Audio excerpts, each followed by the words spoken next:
Hello दोस्तों, आज हम क्लास 10th के बीटीबीसी मैथ 3.4 लेकर आए हैं, जिसमें पहला क्वेश्चन हमको दिया हुआ है कि निम्न समीकरणों के युग्म को प्रयोजन विधि तथा प्रतिस्थापन विधि से यानी कि दो विधि से मैथ को बनाना है। जिसमें हम पहला क्वेश्चन को बना दिए, दूसरा क्वेश्चन आज बना रहे हैं। पहले हम इसको बनाते हैं विलोपन विधि से।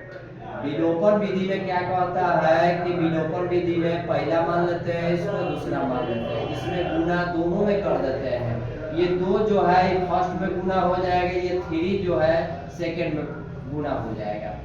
अब हम क्या करेंगे, दो में तीन से करेंगे द्वितीय 6, दो में चार से करेंगे 4 दूनी 8 और 10 दूनी 20।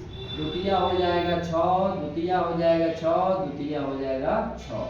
ये माइनस हो गया, प्लस हो गया, माइनस हो गया, ये कट गया।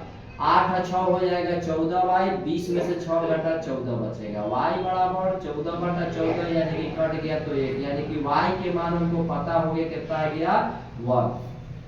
अब हम x के मान निकालेंगे तो लिखेंगे अब समीकरण 1 में y का मान रखने पर, फर्स्ट समीकरण में इसमें हम रखेंगे 3x प्लस 4y बराबर 10।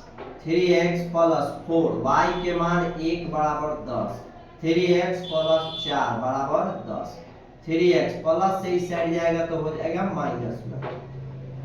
ये हमारा 3x हो गया, ये घटेगा तो 6 बचेगा। x बराबर 6 बटा में 3 कर देंगे, 3 दूनी 6, यानी कि x के मान हमको पता हो गया कितना गया 2।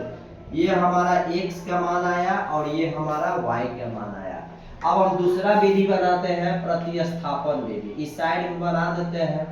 प्रतिस्थापन विधि में हम बनाते हैं तो क्वेश्चन हमारा दिया हुआ है 3x प्लस 4y बराबर 10, 2x माइनस 2y बराबर दिया हुआ है 2। इसको पहला मान लेते हैं, इसको दूसरा मान लेते हैं। लिखेंगे समीकरण 2 में, समीकरण 2 को उठाते हैं तो 2x माइनस 2y बराबर हो जाएगा 2। तो 2x माइनस से हो जाएगा प्लस में 2y, x बराबर हो जाएगा 2 प्लस 2y बटा में हो जाएगा 2, यानी कि हमारा हो गया तीसरा समीकरण।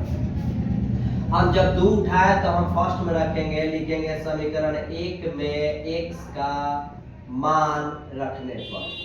हम जब 2 उठाए तो 1 में रखेंगे, 1 उठाएंगे तो हम 2 में रखेंगे। तो 3x प्लस 4y बराबर हो जाएगा 10। फिर x का मान दिया हुआ है 2 प्लस 2y बटा में 2 प्लस 4y बराबर कितना हो जाएगा 10। आगे बढ़ते हैं तो 3 दूनी 6 हो गया, द्वितीय 6 हो गया, बटा में 2 हो गया, प्लस 4 के y हो गया बराबर 0। इसके नीचे 1 दे देते हैं और हम लसा ले लेते हैं, 2 1 का लसा हो जाएगा 2, 6 प्लस 6y हो जाएगा। 1 का पारा 2 बार पढ़ेंगे तो 4 दूनी 8y बराबर 10।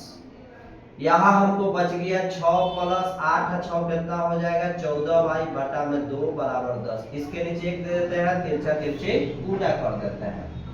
गुना करेंगे तो 1 में 6 से करेंगे 6 होगा, प्लस 14 में 1 से करेंगे तो 14 हो जाएगा, 10 में 2 से करेंगे 10 दूना 20। 14y को यही रहने देते हैं, प्लस से इस साइड जाएगा तो हो जाएगा माइनस में 14y। 20 में से 6 गया, 14 बचेगा। y बराबर 14 बटा 14 कटेगा तो 1 बचेगा, यानी कि y के मान हमको आ गया 1। अब हमको मान लेते हैं, यहाँ पर नहीं लिख के इसको आगे यहाँ पर लिख देते हैं, ऊपर लिखेंगे तो ठीक रहेगा।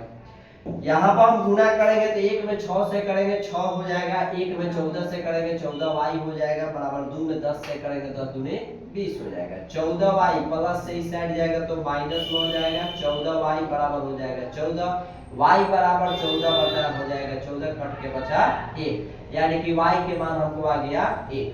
अब हम क्या करेंगे कि x का मान निकालने के लिए या तो फर्स्ट में रखें, सेकंड में रखें या तो थर्ड में रखें, हम किसी में भी रख के अपना निकाल सकते हैं। तो लिखते हैं समीकरण 3 में y का मान रखने पर, तीसरा समीकरण में मान रखते हैं x बराबर 2 प्लस 2y बटा में 2।